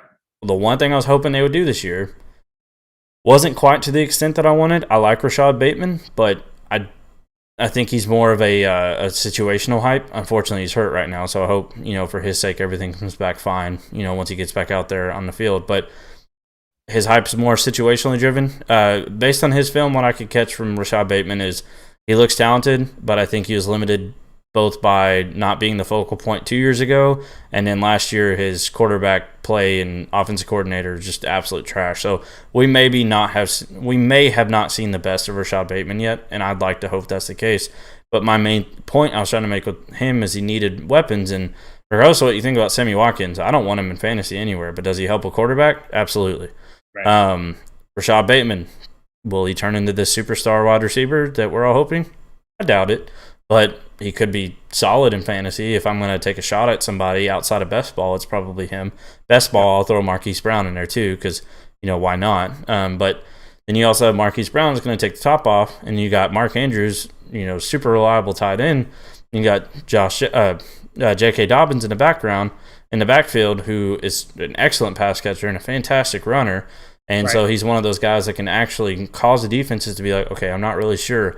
So you're starting to see all these pieces forming around Lamar Jackson. And if you take them at an individual basis, none of them outside of really Mark Andrews and J.K. Dobbins are that impressive. But when you start looking at the whole picture, the one focus that they needed to improve was defense is not being able to hone in on what Lamar Jackson is going to do every time he touches the football. And so that's why this next season, I do think Lamar Jackson's going to bounce back in a huge way. And it's not going to be the way that you think it is. It's going to be him actually taking that step forward in the passing game that they've wanted him to do. Because I believe in him that he can do it. I just did not believe that he was going to do what he did last year or 2 years ago last year because it's just too unrealistic to expect that. And it was the same thing as like the CEH hype that even I fell victim to last year of like, you can see the writing on the wall. Why are we ignoring it? Like, that's what happened with Lamar Jackson. Everybody, looking back on it now, they're like, yeah, that makes sense. That was unbelievable what he did. But at the time, we were so blinded by it. I think Lamar Jackson is in actually great position to succeed. I do think that's why his extension hasn't happened yet. I do believe that they can go into next year without paying him yet. I think he's still got one more year on the contract. I could be wrong about that. If I'm wrong about that, then I see a Dak situation where he gets tagged, but I don't think I'm wrong on that. I think he still has another year on his contract before they have to pay him. And so I personally don't see a deal getting done this offseason. If it does, great. That's fantastic for the team. What I think is going to happen is he's going to go out, he's going to start balling out, and then once he does and they see he can do it on both ends of the ball, both running and passing, now that they put the situation around him that he needs, he'll probably get his extension midseason would be my assumption. Yeah, and I guess too. And so I don't think anybody should panic. It's just because he's already won an MVP. They've been into playoffs both years. You look at that track record and you're like, okay, yeah, you have to pay him. But as a GM, you're looking at it as, okay, I get it. You're flashy. You get the numbers. It looks great. But like, are we just gonna fall flat? Is he the comparison I use all the time is he the Damian Lillard of the NFL, where he's going to carry his team to the playoffs every single year because he's so good, but it's not enough to ever get you over the top and actually do something with substance beyond just making the playoffs. So that's why that's why I think they're pumping the brakes on him. But I think now he's finally in a situation to succeed. And that's why I wanted to kind of touch base on that, because I absolutely was labeled a flat out Lamar hater. The white dude, massive L.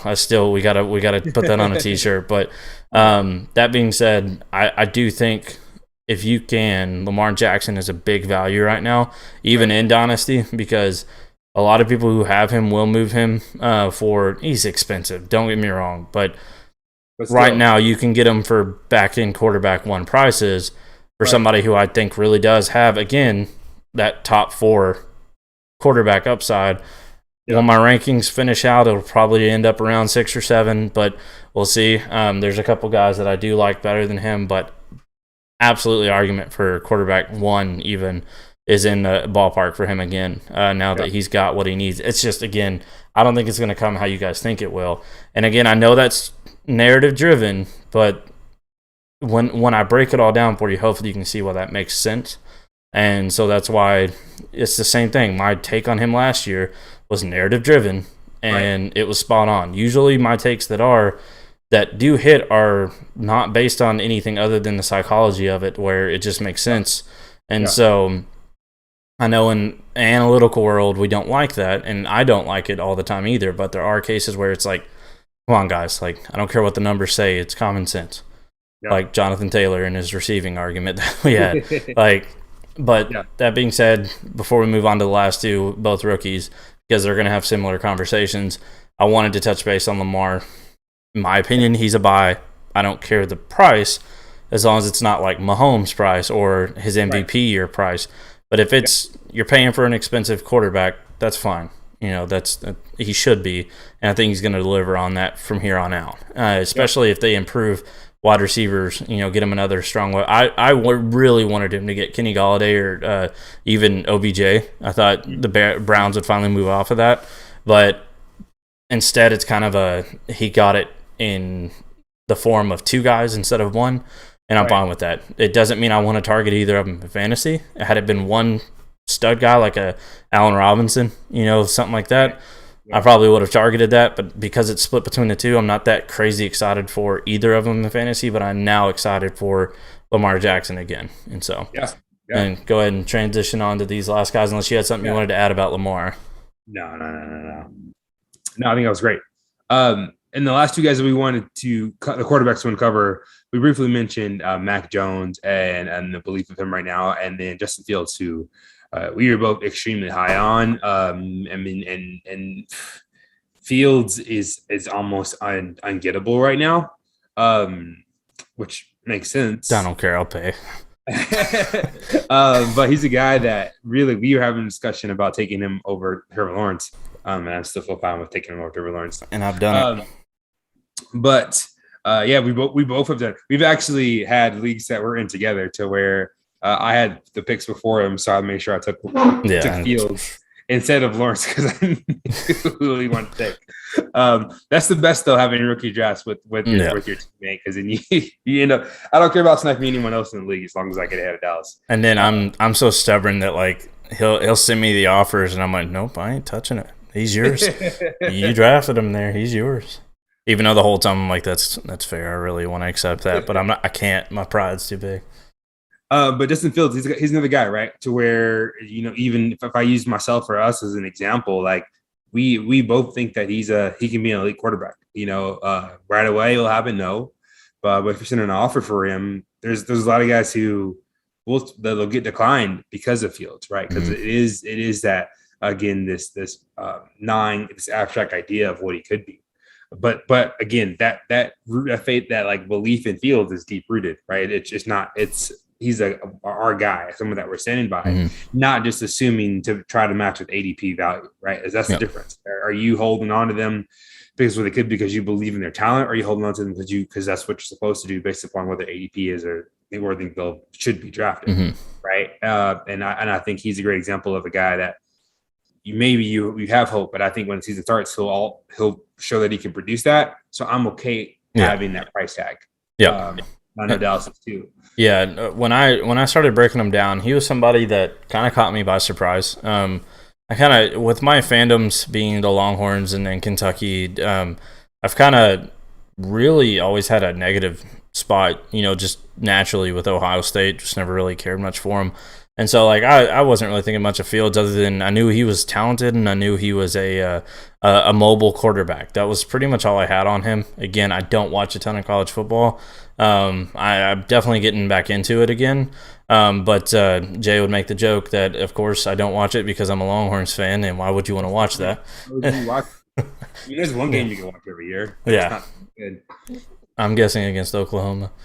Yeah. But no, NFL players play when you watch the OU game. Yeah, there you go. But no, it's more so I've lost interest in it.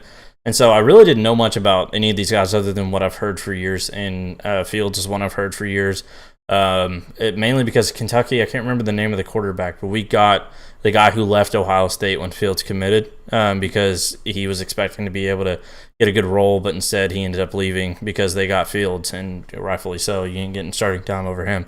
And and then I knew Lawrence was, according to the fantasy world, the second coming. And so I really started taking a deep dive, and what I ended up finding was something that, I personally don't care what people think. So I've been able to, say it with comfort, but finally starting to see some more people coming out of the woodwork saying it. I'm not going to claim to be the first because I wasn't.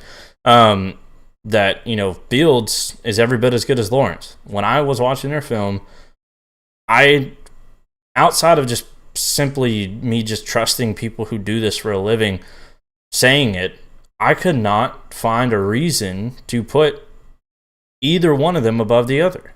They both had the things they were good at, but they both had things they were bad at too. And Lawrence actually had quite a bit that looked like he could use some improvement on. It was all stuff that could be coached and practiced out of him, and he'd end up being great. But Fields the same way. And so I started looking at this, and I'm like, okay, for a real NFL standpoint, I think they're both going to be great. And I can see the argument for maybe by the time it's all said and done, Lawrence having a better career, whatever. For the fantasy standpoint, though, I personally look at Fields. I say it all the time. To me, he's the real 2021 101. I like him better than Trevor Lawrence for fantasy, primarily because of the rushing upside that he's going to have. But secondly, for when it comes to the passing game, I genuinely didn't see anything that Lawrence did that he couldn't do. I didn't see any throws that Lawrence made that Fields couldn't have made. And the one upside is Fields has a lot higher rushing upside than Lawrence does. And so for me, when it comes now, I'm looking at their situations after the draft. So the one plus side to Lawrence is he was the 101 sure thing. He's doesn't have to compete with anybody. Urban Meyer apparently, it's Urban Meyer. I hope it works out. It's not sounding great from the beginning, but again, this is one of the greatest college coaches of all time. So I'm just going to trust that he knows what he's talking about. So we'll see. It could just be fluff. I think it's him trying to look like he's not going to jump right in and hand the keys to anybody, make them earn it, because that's the approach you have in college. You show up, you've been a superstar your whole life, and now you're here with these guys. You got to earn it. Whereas in the NFL, it's like, you don't start that 101. You're going to have some problems. You're gonna be there's actual money involved with this player. And so, but I get it. He wants to stay true to it, and that's fine. I think a lot of it's just coach fluff. So I'm not concerned about that. So that's where the argument comes in, is Lawrence is drafted to be that guy, will be that guy. Well, Fields was too. He fell further. It's something that if you start taking a deep dive and looking into the draft, nobody can seem to pinpoint or understand why he fell.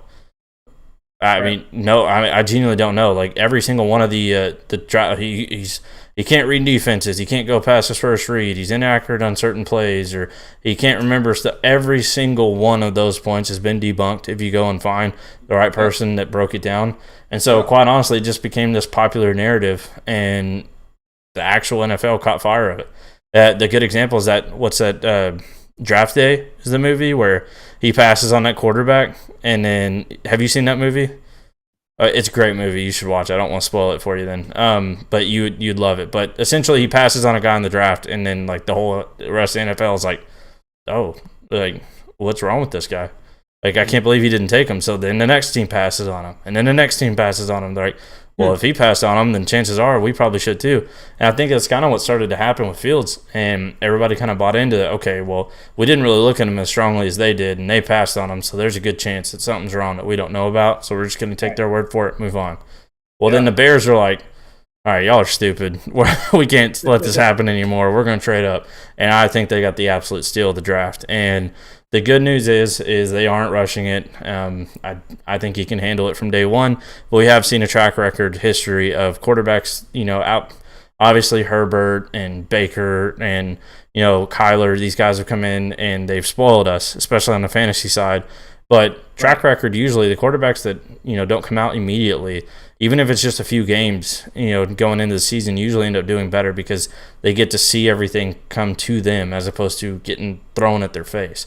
And Fields, if it's Dynasty we're talking about, Fields is one of my favorite players to have. I've not been able to trade for him anywhere because in most leagues I already have him.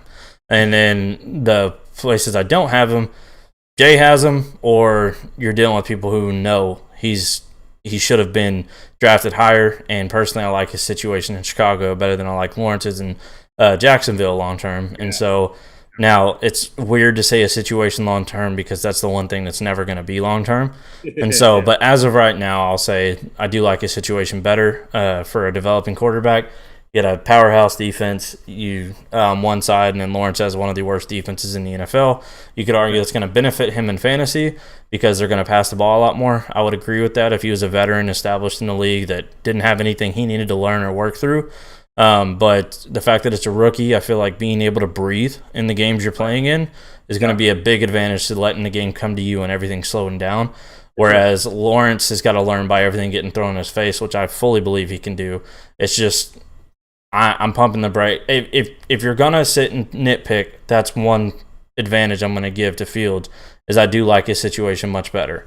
And so that being said, he's a running quarterback. So even if they're in a situation where they need to run the ball more, he's still going to be involved. And so whereas a lot of quarterbacks, you look at the situation, you're like, oh, well, it's time to just run the ball. And, you might as well, get rid of their production. Whereas he's going to have design plays for him to run the ball all the time. And that's another upside for him too. And just talent-wise all around, I'm full steam ahead on Fields. He's quickly become one of my favorite players in football, and he's not even taken a snap yet. Yeah, I mean, right. I'm finding myself watching every single camp video on this guy. I'm watching all these little documentaries about him and stuff like that. And so you could argue, oh, well, you're starting to get biased. I had all this before I started doing all this. This is strictly based off of the film I watched and then now the situation he's in. And so Fields to me is full steam ahead. And so do you have anything else to add on Fields, or are we finishing off with Mac Jones here? Yeah. Just a quick touch up on Mac Jones. He touched it. We're both pretty big on Cam Newton. I think you were the one who made the really good point to me that I really didn't even take into account of COVID probably affected these players stronger than we think. But yeah, with Zeke getting it, he did not look like himself at all. And then if you remember Cam Newton, again, his passing numbers weren't anything exceptional or over the top, but for fantasy standpoint, he was like quarterback, 2, 3 for like the first couple of weeks. I mean, I remember him being an absolute steal, and then he got COVID, and he came back and sucked the rest of the year. And at least for a fantasy standpoint, he still did really well on rushing the ball in the end zone. Like, he still was able to get in. But I remember it was so disappointing seeing it happen because we thought for sure, he's that guy. We knew it. He just needed a new situation. And then when you take a step back and look at everything, one of the most consistent things you hear in the NFL is that the Patriots have the most difficult system to try and pick up. He not only had a shortened offseason, which they're like everybody did. Yeah, but he changed teams and went to this extremely difficult situation. Right. His was even shorter because if I'm not mistaken, he was not signed early in the offseason process. It was very late. And so he had even less time to try and pick up on this offensive situation. Then he finally gets out there and has a JV high school squad at wide receiver to throw to. And his best tight end was I can't even name him. I don't even remember what his name was. And then you had the 2 rookies that did nothing. And then it's just a horrible situation. The running backs were not flowing the way they should. That whole offense was absolutely terrible, and it was 100% on the shoulders of Cam Newton to do it all. Right. And it's just unrealistic to ask of him. And so now he's had a full off season. The talks, if you hear Bill Belichick say it, he's more than likely telling you the truth. Cam Newton is their guy, Right. and he's their starter. And the only way, the one comment that everybody seems to have forgotten is Bill Belichick said early, even right after they drafted Mac Jones, and he even mentioned Stidham in it, is Cam Newton is our starter until one of the other guys comes and takes it from him. That's literally what it is. Until they come out and start outproducing him, or he's struggling in games while they're looking great in practice, he's going to be the starter. And so in redraft and in year one expectations for Mac Jones, tamper him. They're not going to be the superstar that's going to come out and start week one. He's not that fluff that everybody thought. He almost went to the 49ers. Again, none of that was real. We found that out afterwards. And so you need to dial it back down to he's a good pro-style quarterback that was in an absolutely perfect situation last year, where it's not often that you leave college and come to the NFL to a worse receiving core around you than what you had in college. And that's not by comparison. If you took those wide receivers and put him on his team as they are now as NFL receivers, that is an improvement to what he has on the team right now. And so he's somebody that, for me, he has one of the higher ceilings out of the rookies, or higher floors out of the rookies, but one of the lower ceilings is the best way I like to look at him. For me, I've went till I was blue in the face on hating player comps, but to me, he seemed like a slightly more mobile Tony Romo. Like, that's the kind of player he is, a Tony Romo and Eli Manning. He's going to be boring. He's not going to be the exciting player, but he's going to get out there and get the job done. He's going to be reliable once he gets the job. I don't think he gets the job this year. And if he does, it's going to be too late to matter. And so I think if you're drafting him in a redraft league, it's strictly just to add security behind Cam if you've got the bench spot. But quite honestly, I would just try to be ahead of the curve. If Cam has so much of a bad quarter, might be worth going and picking him up and stashing him just to make sure in the next couple of weeks he doesn't get the nod before somebody else in your league takes it from you. But if you've got a deeper bench and can do it, stash him there. But otherwise, Cam's your guy in New England and should be. I'm not preaching, go draft Cam real high, but he should, again, like last year, be a good value with how late he is. That's how I feel on Mac Jones. I'm pretty sure that Jay's right there with me on a lot of it. We both like him. I don't think he's a superstar, but I think he can end up being a reliable quarterback in this league. And Bill Belichick spent a first on him, which, granted that he doesn't have the greatest track record of that, but that being said, the system is built for somebody like Mac Jones, so I get that narrative too. But the point being is, if you watch the Patriots for the last 20 years, the system changes every year based on our personnel because Bill Belichick is a smart coach. He doesn't try to fit players into his system. He fits the system with his players. And so right now this team is built for Cam Newton to succeed. But the benefit they have is that they had a pro-style quarterback in Tom Brady for the last 20 years and can easily revert back to a lot of that stuff with Mac Jones. So that's why they should be fine regardless who they go with. But unless something crazy happens, I don't see Mac Jones having any kind of relevancy early on. And so thank you guys so much for watching. This has been probably our longest episode that we've had, but there was a lot we wanted to get into, and this one had a lot more talking points than we, I think either of us was expecting. But it ended up being really good conversation. So I'm going to try to cut out at least amount that I can so that you guys get the true feeling and raw takes that we have on the subjects we discussed. And we are back again. We'll try to get our next one to be rankings. We'll try to work on that. We can get those out to you because I know that's a very important part for whatever analyst you're following, to see what their rankings are. So we'll try to have that be our next episode. But thank you guys so much. For those of you that did watch this long, thank you so much. And we'll try to break this up in some segments too to make it easier for you to get the pieces you need out of it. But Jay, you got anything you want to add? No, thanks you guys for always hanging out with us and checking in. All right, we'll see y'all. All right, see you guys. Which is a big ask, and he can, and they get him the ball and will surround it, which is also a big ask.